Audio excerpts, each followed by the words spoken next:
My fist smacks the water for the 1,000th time, each impact reverberating through the stillness of darkness. Blood from my knuckles covers the barrel's surface, but I can't stop. Not tonight, not now that I'm so close to comprehending. They believe that a man's greatest battle is waged in the midst of his darkest hour. For me, that time came in 1970. Every skill I had mastered, every fight I had won, and every lesson I had learned now felt empty, empty. Like a cup that was so full that it no longer served its purpose. The water ripples beneath my bleeding palms, and its mirror reveals not only my face, but the faces of millions, searching, seeking the truth. You, yes, you who are currently listening, seeking answers in a world that constantly tells you who to be, how to move, and when to strike. But what if what you've been taught about strength is incorrect? What if the walls you created to protect yourself are actually preventing you from reaching your full potential?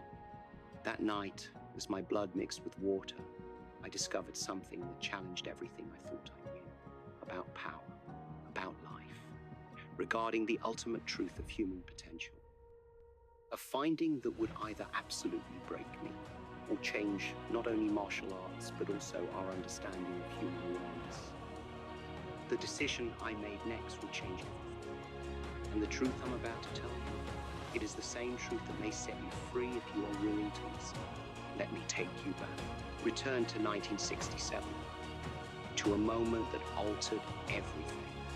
I'd spent years mastering Wing Chun, refining every movement and technique. I had already established Jeet Kune Do, my manifestation of boundless martial arts. However, something was still nagging at my soul.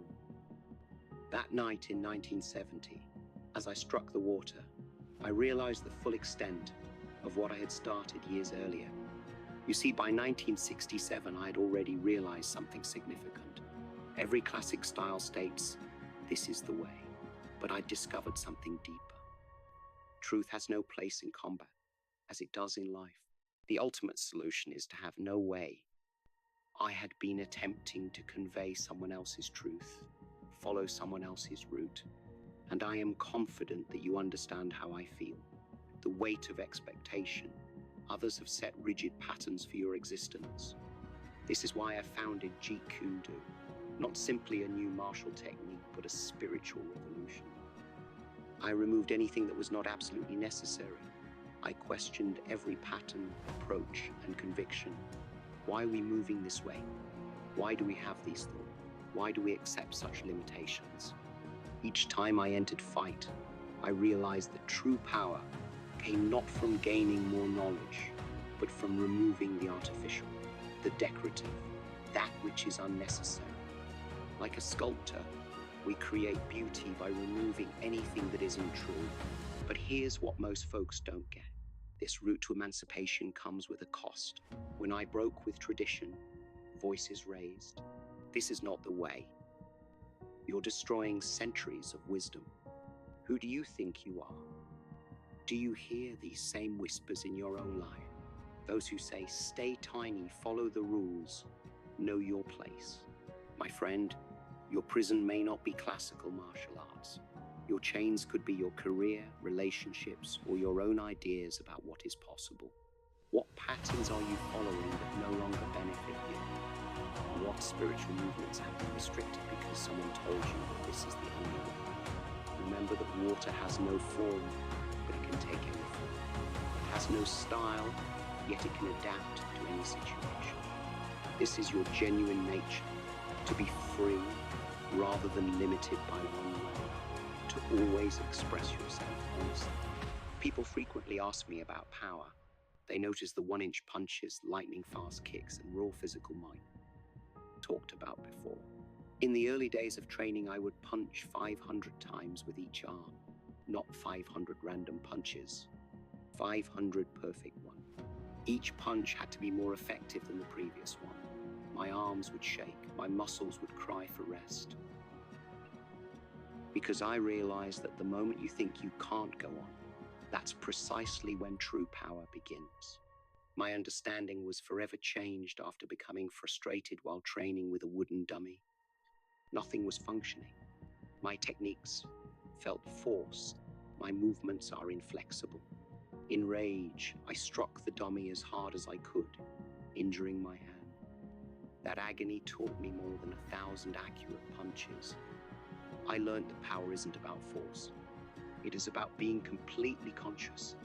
Stop, right now, wherever you are. Clench your fist as tightly as you can. Feel the strain. That is not strength, that's a constraint. Now, slowly release it. Feel the energy flowing back into your hand. What about that sensation? That is power. That is being like water. Water goes into a cup and becomes the cup. When it flows into a teapot, it becomes that teapot. Water can flow. Alternatively, it could crash, be formless, shapeless, like water. This is not simply poetry. This is the practical truth. In combat, the moment you attempt to use force against force, you've already lost. The same is true for every challenge you face in life. Let me show you what I mean. Consider your current biggest obstacle. It's likely that you'll encounter resistance, trying to get through it. But what if, like water, you could move around it, identify its flaws, penetrate its defenses through the smallest gap? Here is a method that I employ every day. Stand in front of a mirror, throw a punch. However, your focus should be on clearing your thoughts rather than the power. Observe how your body spontaneously chooses the most effective. No forceful movement, no wasted energy. This is the essence of what I call the style of no style. Your mind must become like a quiet lake, reflecting reality, perfect, no judgments, no opposition, no forced goals. When you acquire this state, this emptiness, you become capable of anything. This is what I mean when I say, the less effort, the faster and more powerful you will be. Hollywood, 1966. I had just finished a screen test for a huge television role. The execs praised my performance, but their comments still resonate in my mind. The audience isn't ready for an Asian lead.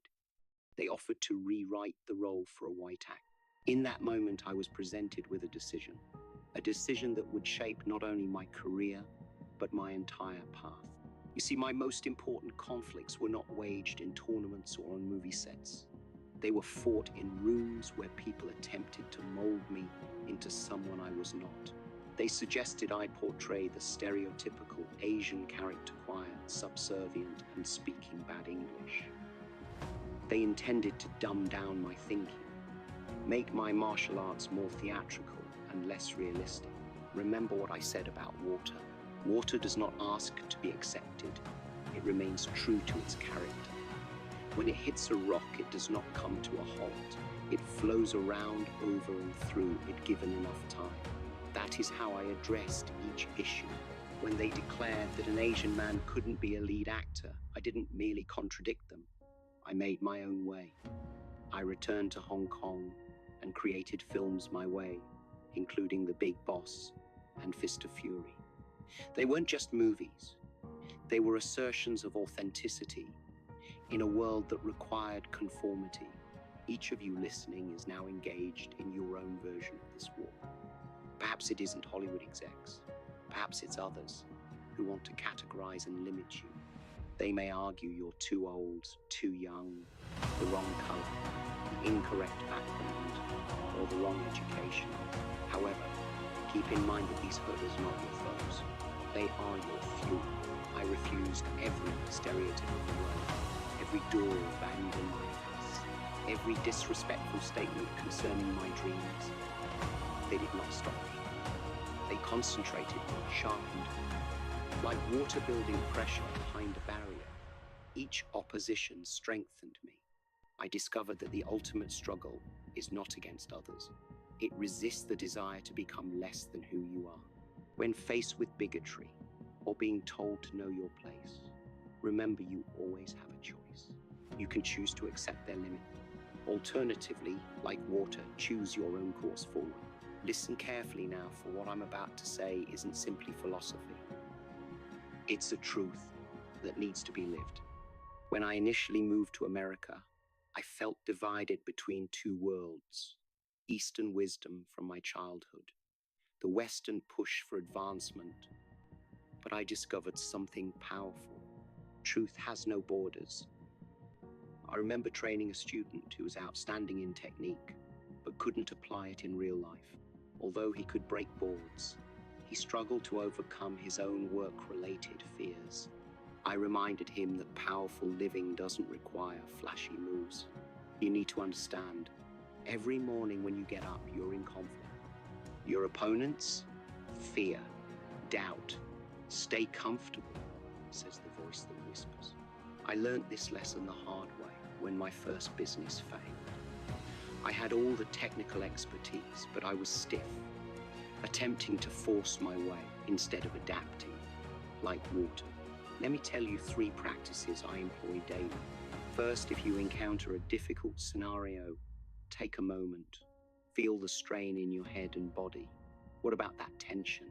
That's where you're resisting reality rather than moving with it. Second, when facing a problem, ask yourself, am I being like water or like rock? Problems are like rivers, requiring flow rather than force. At work, with family, or in any argument, my friend, be water. Third, and most importantly, express yourself honestly. Regardless of how modest the situation, whether you're ordering coffee or presenting a presentation, be real. This is not just advice, it's the secret to personal empowerment. Every time you pretend to be something you're not, you lose energy. Each time you communicate your truth, you gain power. I've seen far too many individuals leading half lives, waiting for permission to be themselves. They learn philosophy, but never apply it. They know the words, but not the meaning. Your life is happening right now, not in your thoughts about it. It's not in your plans.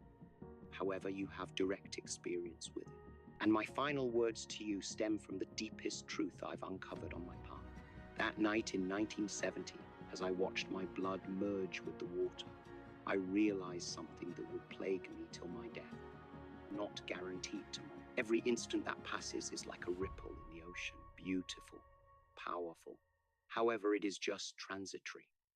I have pushed my body to its limits. Every threshold was challenged, broken through the barriers of limitation. One of the most valuable lessons I've learned is that life is not measured in years. It is measured in the moments of full awakening. Look at your hands right now, feel it. Feel life streaming through them. This moment, this exact moment of realization, this is your power. Here's your opportunity. Tomorrow isn't assured. The next hour is not assured. You only have this chance to be who you truly are. Don't expect to become Bruce Lee. You're here to become yourself, fully, completely, without reservation. The water in that barrel taught me that strength comes from truthfulness. Your actual strength can only come from being yourself, singular and fearlessly. So one last question, what are you waiting for? It is now. The power is yours. Become water, my friend. Be yourself.